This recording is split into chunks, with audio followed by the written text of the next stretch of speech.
Hola a todos, ¿cómo van? Mi nombre es Tina y como pueden ver, esta es la segunda parte de la historia de Pablo Escobar. Si aún no han visto la primera parte, pues los invito para que sigan como la cronología de la historia. Bueno, sin nada más que decir, sigamos. También cabe mencionar un poco de la guerra entre carteles, o sea, el de Medellín y el de Cali. No se sabe a ciencia cierta cómo empezó, pero por ejemplo, cuando el cartel de Medellín tenía planeado el asesinato a Lara Bonilla, el cartel de Cali se opuso rotundamente y dijo que no iba a ser parte.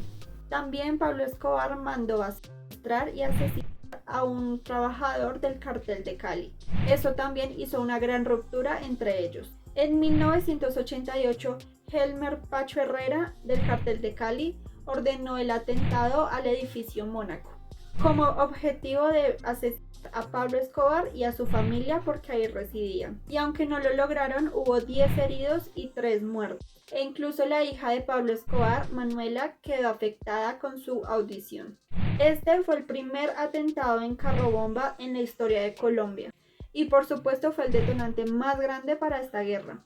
Comenzó con ataques a los negocios del cartel de Cali. Por ejemplo, el incendio de la sucursal en Medellín de las droguerías La Rebaja. También cerca de 40 atentados de dinamita a sus propiedades y negocios.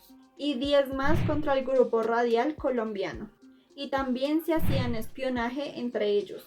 Pasa el tiempo y el cartel de Cali les propone al cartel de Medellín una conciliación.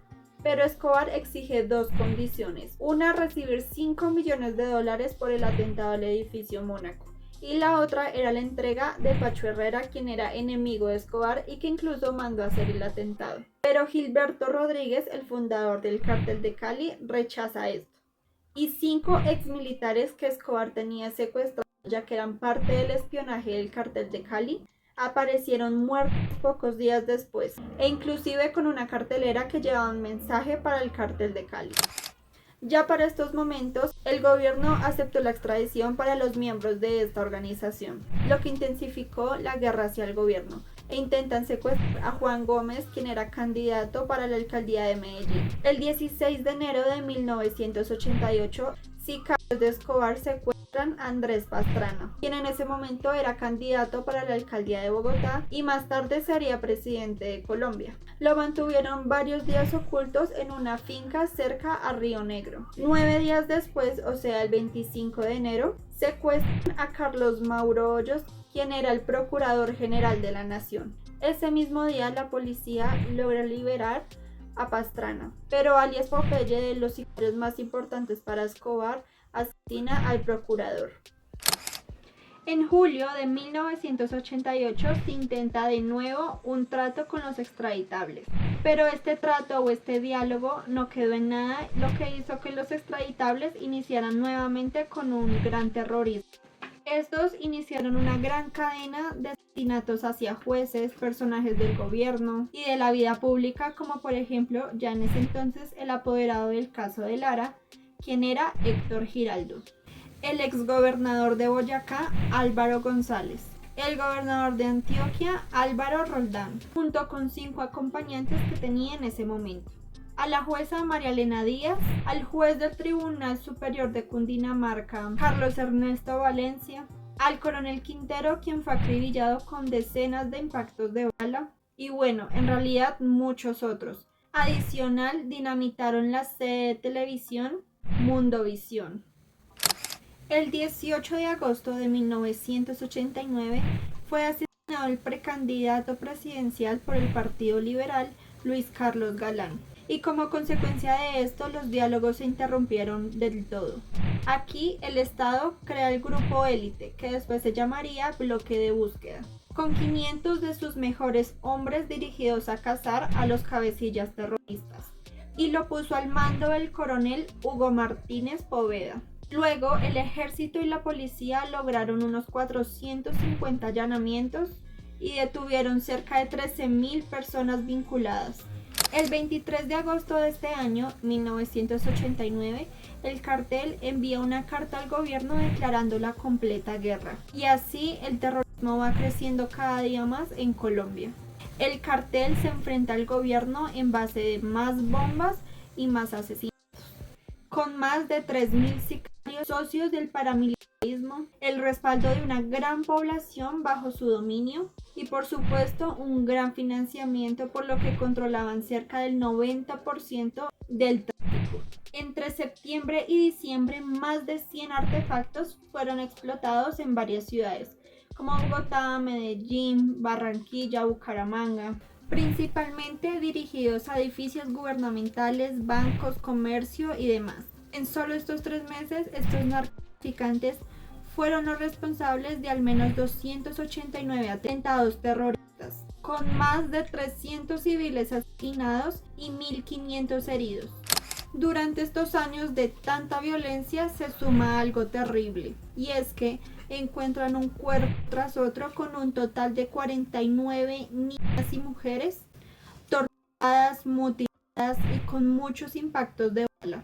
Muchos años después, una sobreviviente contó que Escobar mandó a realizar estos asesinatos porque creyó que estas niñas y mujeres lo estaban traicionando, que además era demasiado lujurioso y que le gustaban mucho menores de edad, lo cual es terrible y repugnante. El 27 de noviembre, Pablo Escobar manda a estallar el vuelo 203 de Avianca, con el fin de asesinar al entonces candidato César Gaviria Trujillo, quien era el sucesor de Luis Carlos Galán, pero al final no subió al avión.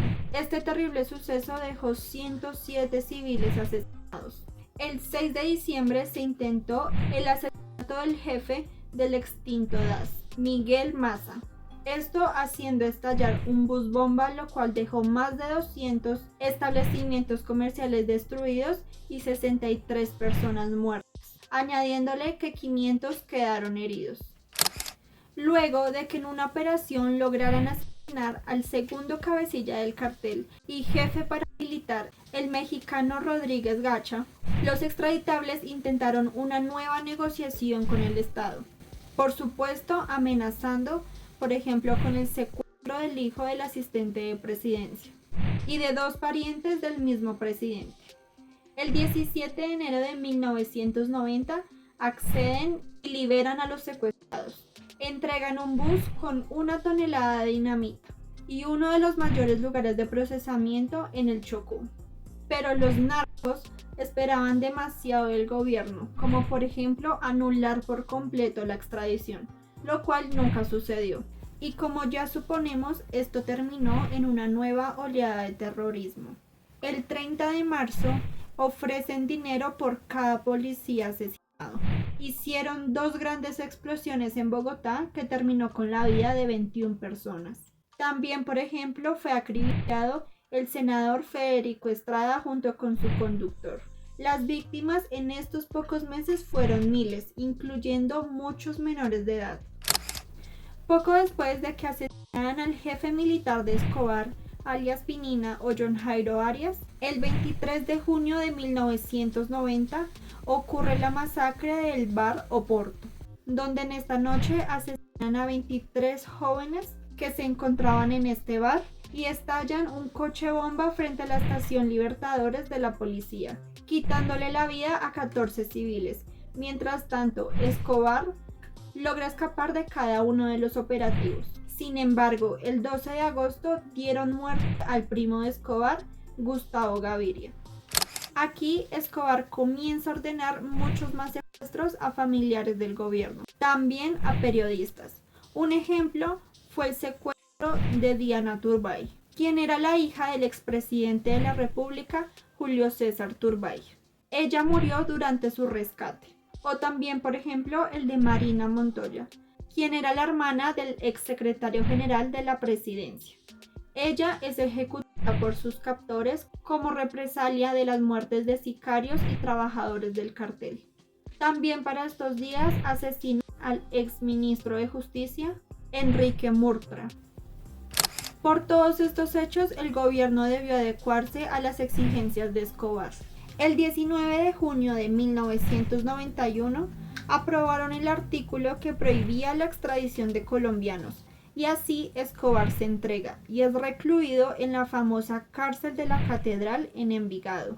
Sin embargo, a pesar de sus promesas y tratos, él siguió delinquiendo dentro de la cárcel, Además, Escobar había exigido una cárcel exclusiva con la excusa de que tenía peligro de muerte. Pero esta cárcel tenía demasiados lujos, además fuerte seguridad militar. Pero la mayoría de personas que guardaban la cárcel eran sicarios de Escobar con uniformes de guardia carcelaria. Así, Escobar pasa un año en esta cárcel y se convierte en un extorsionista de alto rango. Dejó de exportar cocaína y comenzó a cobrar muchísimo dinero a otros traficantes. El gobierno y la fiscalía, al conocer esto, ordenan su traslado. Pero Escobar tenía secuestrados al viceministro de Justicia, Eduardo Mendoza, y al director de prisiones del IMPEC, el coronel Hernando Navas, quienes anticiparon los movimientos del gobierno bajo amenazas. Así, el 22 de julio de 1992, Escobar, su hermano Roberto y 9 de sus hombres huyen de esta prisión. Estos personajes huyeron caminando por las montañas y aprovechando la neblina que cubría la zona y el apagón de la llamada Hora Gaviria. Esta fuga dejó al gobierno colombiano en una burla internacional, así que con el bloque de búsqueda dan duros golpes a las redes de Pablo Escobar, lo que lo obligó a entregar a, por ejemplo, su hermano Roberto o a alias Popeye. Pero esto hizo que los carros bombas se intensificaran aún más. Pasan muchos meses tras su búsqueda, pero logran localizar a su esposa y a sus hijos, quienes estaban en las residencias de Kendama, ya que buscaron fallidamente asilo en Estados Unidos y en Alemania. Estos se convirtieron de alguna forma como encarnadas para encontrar a Escobar. Además que en octubre de 1993 muere su jefe de seguridad, lo cual lo deja demasiado indefenso.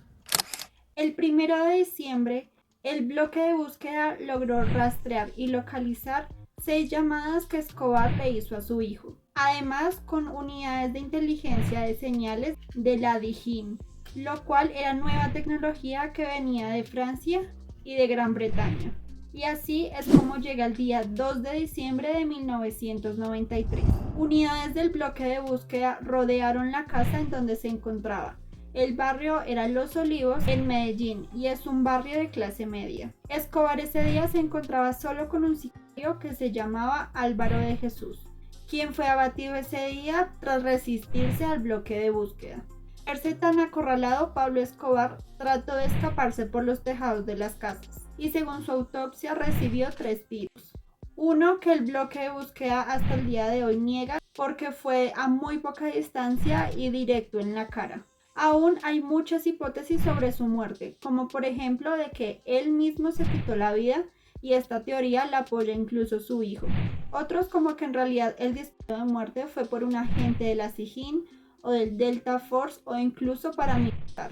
Otra teoría también muy fuerte es que en realidad no murió ese día y que Pablo había contratado a un doble para ya vivir en el total anonimato, ya que por ejemplo él se cuidaba demasiado con las llamadas y muchos afirman de que no es casualidad que le hayan descubierto justo 6 llamadas.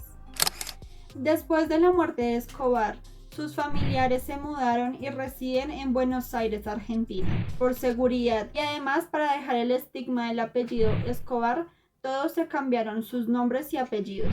El 11 de diciembre del 2009, su hijo Juan Pablo realiza un documental llamado Pecados de mi padre, en el cual pide disculpas a nombre de Pablo a todas las víctimas del narcotráfico. Esta era la historia que quería contarles, darles un poco de contexto de esos años y de pronto darles a conocer algunos datos que no se conocían, donde hubieron muchas muertes y un terror todos los días en Colombia. Todo por culpa de Escobar y sus aliados. Son datos que muchos extranjeros e incluso colombianos no conocen y por eso hoy en día hay personas que lo idolatran y lo siguen admirando. Y bueno, no olvides suscribirte. Muchas gracias por llegar hasta aquí y ver este video.